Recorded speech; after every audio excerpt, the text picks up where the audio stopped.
Regresamos. Noticias todo el tiempo. La opinión de...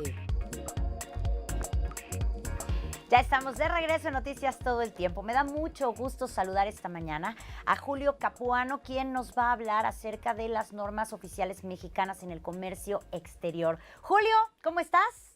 Dani, muy bien, muy buenos días. ¿Ustedes qué tal por allá? Muy bien también aquí, esperando que nos platiques acerca de este tema, como siempre. Excelente, pues muchísimas gracias. Vamos a comenzar entonces.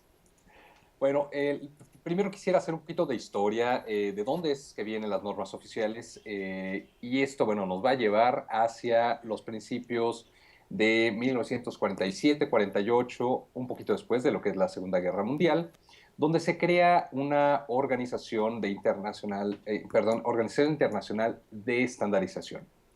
Esta organización, básicamente conformada por varios países, genera diversos estándares para la fabricación de productos. Antes de todo esto, lo que sucedía es que los productores fabricaban diversos artículos, pero no tomaban en cuenta que esos artículos tal vez no se podían usar tanto en el mismo país como en otros países, lo que impedía un intercambio comercial adecuado, que bueno, obviamente con el tiempo se iba a venir dando muchísimo mayor. Aquí nos enfrentamos a nivel mundial con el gran problema de decir, bueno, si no puedo exportar yo mis productos porque no son compatibles con los estándares tal vez de electricidad o ciertas regulaciones medioambientales de otros países, bueno, entonces no soy competitivo. Y la estandarización se volvió un tema de competitividad.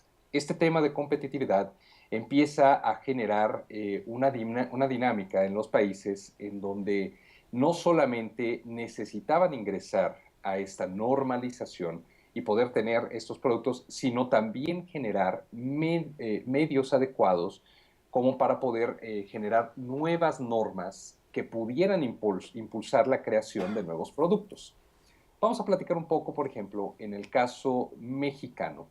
Nosotros, ya después de pues, casi 40 años que empezó todo lo que es la estandarización de productos, estamos hablando por ahí de 1986, cuando México entra al GATT, empezamos nosotros a tener esta conciencia real de la necesidad que teníamos para poder tener productos estandarizados que pudieran cumplir con la calidad adecuada, pero no solamente eso, sino que además nosotros pudiéramos importar productos con la misma calidad, con los mismos requisitos mínimos de calidad. Entonces, creamos algo que se llama Dirección General de Normalización, que es dependiente de la Secretaría de Economía. No solamente este organismo es el encargado de crear y supervisar todo lo que tiene que ver con las normas y los estándares de los productos fabricados, sino que también se encarga de tratar de generar proyectos de ley o proyectos de normas que puedan ir impulsando nuevas conciencias, por ejemplo, últimamente en el ramo medioambiental. Hay diferentes secretarías que están involucradas a nivel federal en todo lo que es la normalización. Estamos hablando, por ejemplo, la Secretaría de Salud con la COFEPRIS, Secretaría del Medio Ambiente y, claro, Secretaría de Hacienda. ¿Por qué Secretaría de Hacienda? Y esto es ya justamente donde involucra el área de comercio exterior. La Secretaría de Hacienda determina que existen ciertas barreras para entrar al país y le pone ciertas barreras a los productos y se divide en dos, que son arancelarias y no arancelarias. Las arancelarias, bueno, son los impuestos que pagan los productos por entrar al país. Las no arancelarias son todas aquellas que los productos tienen que cumplir, como por ejemplo licencias, documentos y ciertos requisitos a nivel de papeleo y trámite administrativo. Uno de ellos es precisamente el cumplimiento de las normas oficiales mexicanas. Las normas oficiales mexicanas determinan específicamente cómo debe ser fabricado un producto con los requisitos mínimos de calidad para que pueda llegar al consumidor final.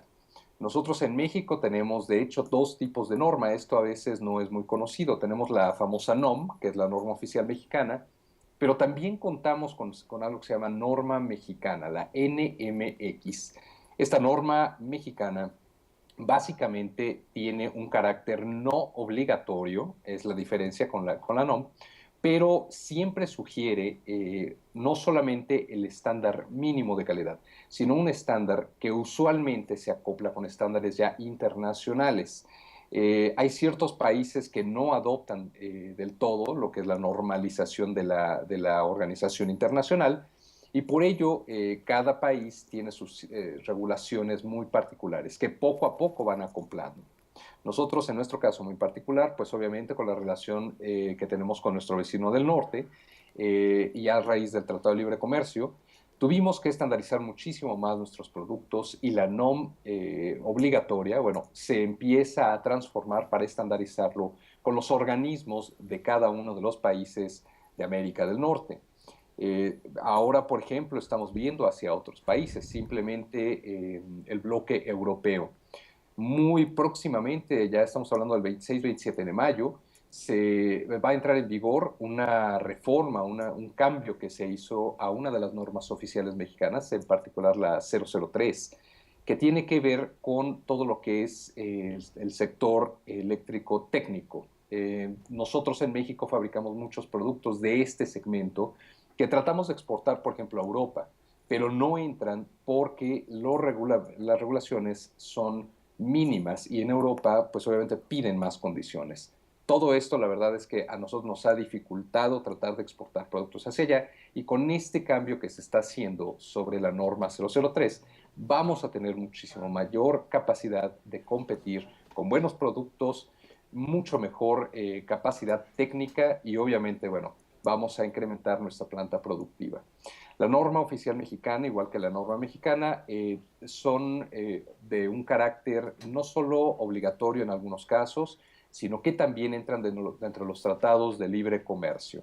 Esto lo vamos a ir viendo poco a poco en los cambios que van a existir, sobre todo ahora con lo que vamos a entrar con Asia, con el bloque asiático, ya que todo lo que son las NOMs, por ejemplo, indican de forma muy particular cómo debe de ser cada producto, no solo fabricado, Dani, y eso es muy importante. También habla, por ejemplo, de la etiqueta. La etiqueta debe de llevar incluso una normalización sobre el tamaño de la letra que se debe de tener. Estas cosas, usualmente para pequeños productores, micros y pequeños productores, es muy importante conocerlo y saberlo. Mucha gente piensa que lo que son las NOMs es muy difícil obtenerlas, cuando en realidad no es así. Si los pequeños productores se acercan a la Dirección General de Normalización, se van a dar cuenta que es muy sencillo, y además es un trámite que les beneficia muchísimo.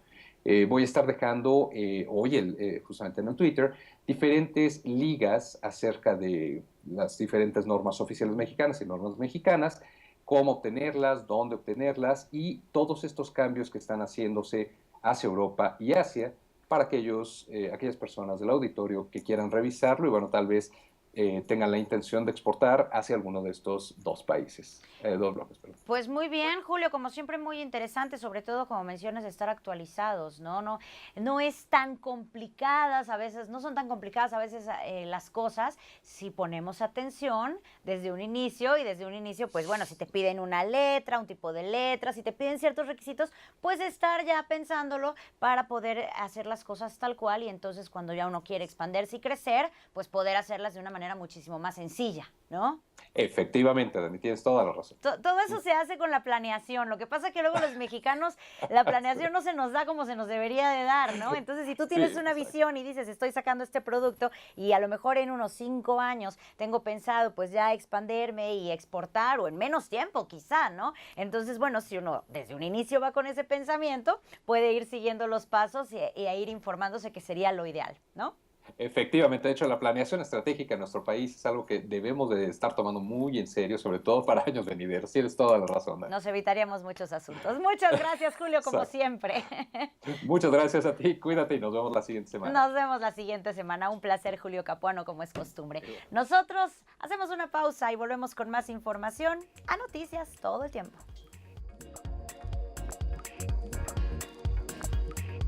En un momento continuamos. Noticias Todo